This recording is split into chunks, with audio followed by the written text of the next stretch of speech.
आपको पता है कि प्रधानमंत्री किसान सम्मान निधि योजना के आधिकारिक पोर्टल में सरकार ने एक ऑप्शन जोड़ा है जिसमें किसान अपने रजिस्ट्रेशन नंबर डालकर अपना स्टेटस देखकर और पीएम किसान योजना का फॉर्म हमेशा के लिए बंद कर सकता है। इसमें लाभार्थी को पैसा वापस सरकार को नहीं देना होगा, पीछे का एक भी रुपया, और आज से फॉर्म बंद कर सकता है। इसमें वो किसान ज़्यादातर फंस रहे हैं जिनको पीएम किसान योजना का पैसा नहीं मिल रहा है। वो किसान अपना पुराना फॉर्म बंद कर रहे हैं और नया आवेदन करने के सोच रहे हैं। यानी अगर आपको पैसा नहीं मिल रहा है तो यहाँ पर अपना रजिस्ट्रेशन नंबर डालकर फॉर्म बंद कर दीजिए, उसके बाद नया आवेदन कीजिए, आपका पैसा मिलने लगेगा। चलिए इसके बारे में आपको सच्चाई बताता हूँ। यहाँ पर मैं किसान के रजिस्ट्रेशन नंबर डालने के बाद आपके आधार लिंक मोबाइल नंबर पर एक OTP आएगा। OTP मैंने दर्ज कर दिया, स्टेटस ओपन हो चुका है। यहाँ पर किसान का name, father name, date of birth, state, district, सब डिस्ट्रिक्ट का डिटेल खुल कर आ चुकी है, यानी पूरा स्टेटस खुला है। अब यहाँ पर आपको देख लीजिए, सभी डिटेल खुलने के बाद नीचे की तरफ आओगे तो जितना भी आपको इंस्टॉलमेंट मिला होगा, जैसा कि किसान को 12 इंस्टॉलमेंट मिला है, अब यहाँ पर 12वां इंस्टॉलमेंट यहाँ पर मिल चुका है। तो बेनिफिशियरी स्टेटस भी एक्सेप्ट दिखा रहा है। अब नीचे यहाँ पर 2 ऑप्शन है, do you wish to surrender PM Kisan, yes और नो। क्या आप पीएम किसान का फॉर्म बंद करना चाहते हैं? तो यस पर क्लिक करोगे तो OTP सबमिट करते ही आपका फॉर्म बंद हो जाएगा।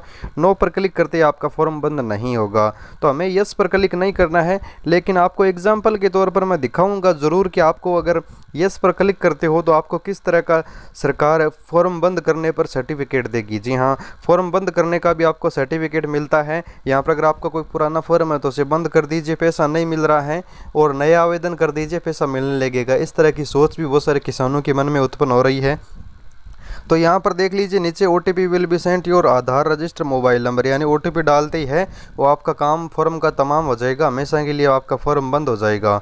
तो यहाँ पर हम एक किसान का दिखाते हैं जिसने यही किया। यस पर क्लिक करके OTP डाले और OTP डालते ही किसान के सामने इस तरह का एक सर्टिफिकेट निकल कर आ गया। उसमें साफ साफ बताया गया कि आप पीएम किसान का फॉर्म हमेशा के लिए बंद कर चुके हैं, अब आपका एक भी रुपया पीएम किसान का नहीं मिलेगा। जैसा कि चलिए मैं आपको दिखाता हूँ किस तरह से फॉर्म बंद होता है। यहाँ पर आप देख सकते हैं सर्टिफिकेट ऑफ एप्लीकेशन से, this is so certified that, यहाँ पर किसान का नेम है और किसान का आधार नंबर, फार्मर रजिस्ट्रेशन और यहाँ पर सरेंडर की डेट दिखाई गई है। अब यहाँ पर देख लीजिए किसान का फॉर्म बंद हो चुका है। अब यहाँ पर मैं आपको बता दूँ, इस तरह से आपको फॉर्म बंद कर देते हैं, फिर सोचते हैं कि हम नया आवेदन कर देते हैं, तो ये आप बहुत बड़ी गलती कर रहे हैं। क्योंकि यहाँ पर आप देख लीजिए, यहाँ पर अब जैसे इसे हिंदी में करोगे, मैं आपको हिंदी में ट्रांसलेट करके दिखा देता हूँ। यहाँ पर सरकार ने साफ साफ बताया है कि अगर आप पीएम किसान योजना में ये फॉर्म बंद कर देते हैं तो आपको पैसा नहीं मिलेगा। अब उसके बाद अगर आप नया आवेदन करते हैं तो नया आवेदन भी आप नहीं कर पाएंगे, आप पीएम किसान योजना के लिए फिर से पंजीकरण नहीं करा पाएंगे।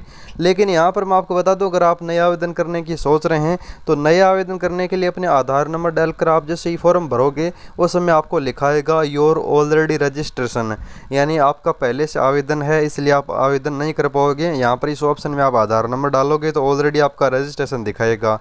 ये आप गलती कभी मत करना फॉर्म बंद करने की। आपका पैसा नहीं मिल रहा है तो आपको सुधार वगैरह करवाना होगा और आपको पैसा सिर्फ पुराने फॉर्म से मिलेगा। अगर आप नए फॉर्म की उम्मीद में पुराना फॉर्म बंद कर देते हैं तो आप हमेशा के लिए इस योजना से हाथ धो बैठोगे, क्योंकि इसमें नया आवेदन सिर्फ पोर्टल से होगा, पोर्टल में आपका ऑलरेडी रजिस्टर बताएगा। इसलिए सभी किसान भाई गलती ना करें। यहाँ पर फॉर्म अगर आपका पैसा मिल रहा है, नहीं मिल रहा है, आप फॉर्म बंद करने की कभी ना सोचें। धन्यवाद किसान मित्रों।